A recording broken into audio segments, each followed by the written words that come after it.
Una vez más, Jesús, en este Evangelio de Lucas, nos cuestiona sobre el uso de los bienes materiales y la solidaridad con los más pobres.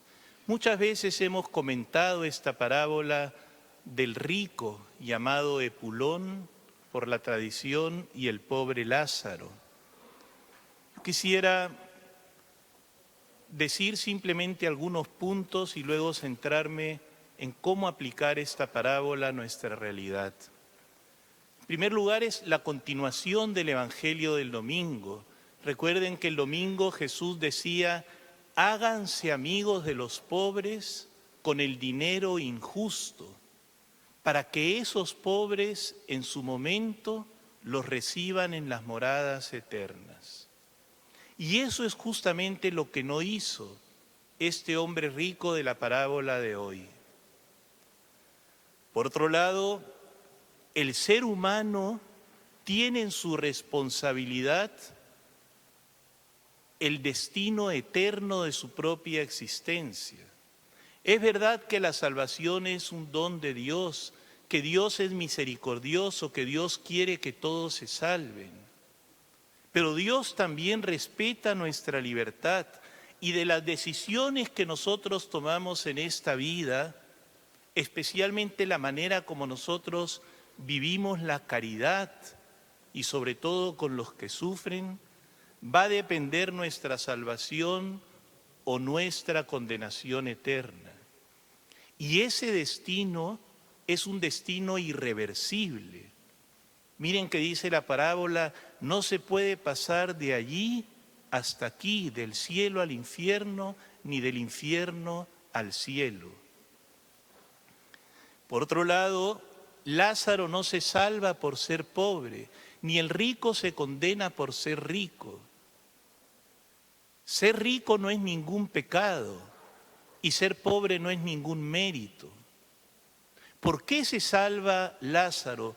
Porque en medio de su pobreza confía en Dios. Y el rico se condena porque pone toda su confianza en las riquezas, en sus propias riquezas. Y sobre todo porque no se da cuenta que tiene en la puerta de su casa un mendigo.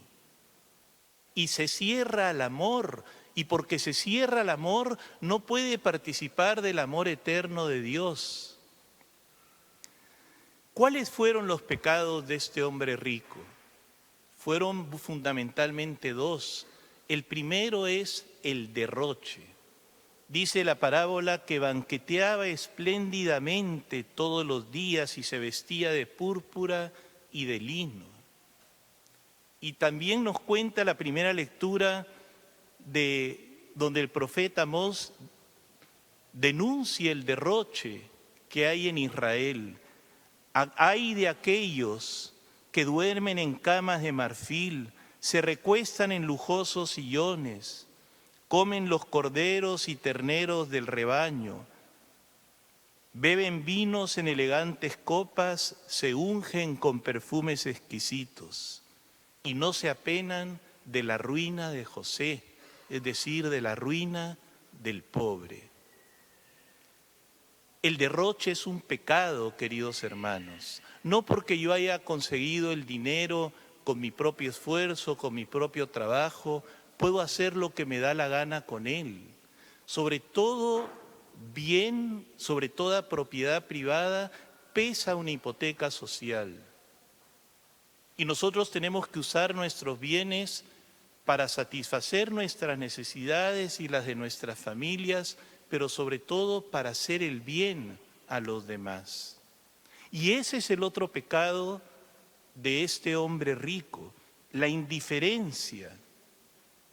Fíjense que él no le desea el mal al pobre, ni le hace ningún daño, simplemente no se da cuenta.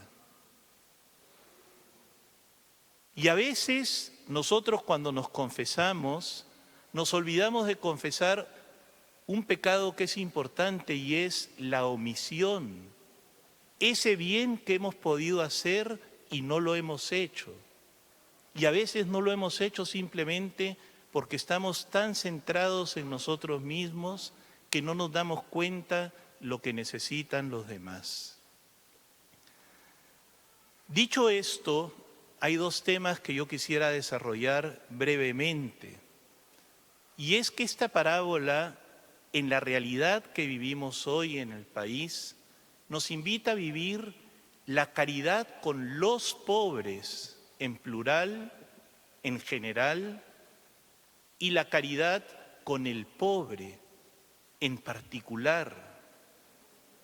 Vamos a llamarle a esa primera caridad la caridad efectiva y a la segunda la caridad afectiva.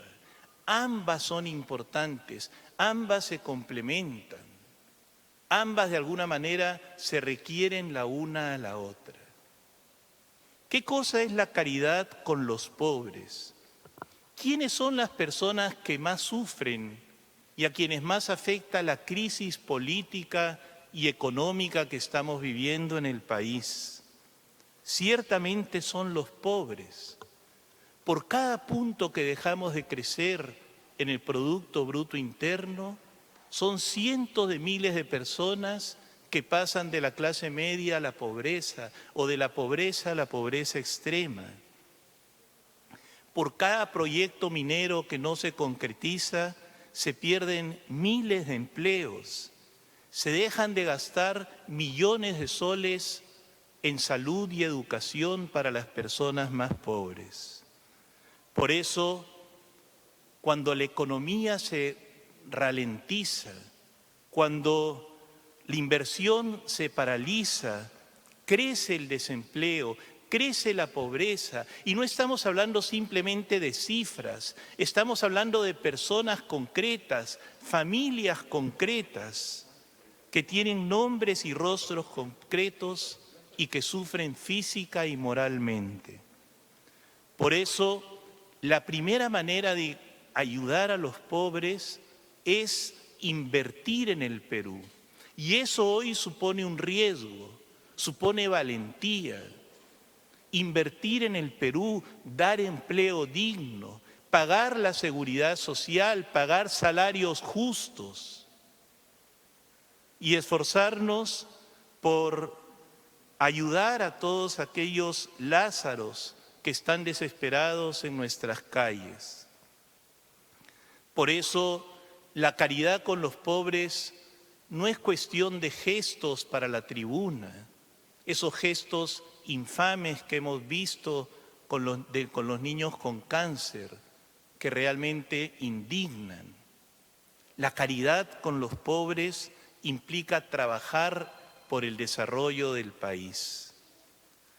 Pero así como hemos dicho que no basta trabajar con los pobres en plural, es necesario trabajar por ayudar al pobre en singular.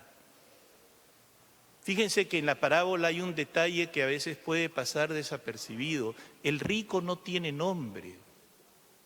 La tradición le puso Epulón muchos siglos después porque los epulones eran los sibaritas en el Imperio Romano. Pero este pobre sí tiene un nombre. Es decir, es una persona que tiene un rostro concreto, una historia, un hombre de carne y hueso. Por eso no hay que ideologizar a los pobres. El pobre es la persona con la que tú te encuentras a diario. De repente la persona que barre la acera de tu casa y que tú ni siquiera conoces su nombre. No basta gestionar proyectos, no basta dar trabajo, no basta ni siquiera ayudar en colectas o instituciones que ayudan a los más pobres. Todo eso está muy bien, pero yo creo que nos hace mucho bien a nosotros, en primer lugar, tener un amigo o una amiga que sea realmente pobre. Una persona que nos necesite, y no me refiero simplemente a ayudar a la empleada que trabaja en el hogar y a su familia, eso está muy bien. Ni tampoco me refiero simplemente a ayudar a los mendigos en la calle. A veces esos mendigos manipulan la compasión ajena. A veces esos mendigos explotan a los niños o ellos mismos son explotados por mafias organizadas. Yo creo que es muy importante conocer al pobre que ayudamos. Yo quiero contarles una anécdota y con esto termino. Cuando yo vivía en Medellín y fui párroco allá muchos años, ahí en la parroquia teníamos como un techito que daba a la calle y allí dormía un pobre, un hombre que se llamaba Jesús y le decíamos Chucho, él mismo se decía Chucho. Y poco a poco fuimos conociéndolo, era un drogadicto, un pastelero, una persona que había perdido su familia justamente por la droga. Y muchas veces, y era un hombre muy entretenido además, porque a pesar de ser una persona drogadicta, era una persona que había estudiado, era una persona que tenía muchas anécdotas, era una persona con la cual entablamos una verdadera amistad. Logramos localizar a su familia nos contó que ya habían hecho muchos intentos y se habían cansado porque volvía a recaer una y otra vez en las drogas. Y un día Chucho nos dijo: quiero que me regalen un terno porque he conseguido una entrevista de trabajo y que me presten también el baño. Él fue, se bañó, se afeitó, salió como una persona casi que totalmente distinta, se puso su terno, fue a la entrevista, consiguió el trabajo, estuvo unos 3 meses trabajando, lamentablemente luego volvió a recaer en las drogas y lo volvimos a ver ahí tirado en la puerta de la parroquia.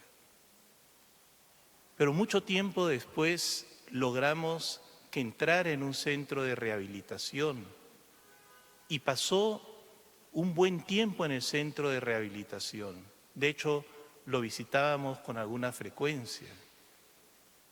Y finalmente dejó esta enfermedad terrible de las drogas, pudo recuperar a su familia, consiguió un buen trabajo y se convirtió en un feligrés habitual de la parroquia. Y no solo eso, sino que se convirtió en una persona que dedicó buena parte de su dinero y de su tiempo a ayudar a otras personas que, como él, vivían en el mundo de las drogas. Pero lo que yo les quiero contar, porque seguramente ustedes conocen muchas anécdotas parecidas a estas, es que a mí esa amistad con Chucho me hizo bien. Quizás yo pude hacerle algún bien a él, pero es mucho más el bien que él me hizo a mí. Porque no solamente me permitió ayudarlo, sino que me permitió conocerlo. Y porque de alguna manera su amistad fue una amistad valiosa que me ayudó a mí a ser un mejor sacerdote. Los pobres tienen mucho que enseñarnos.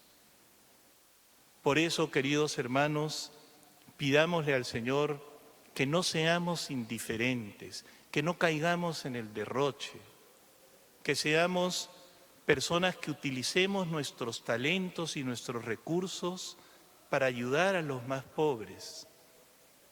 De esa manera, como decía el Evangelio de ayer, tendremos amigos que nos reciban en las moradas eternas.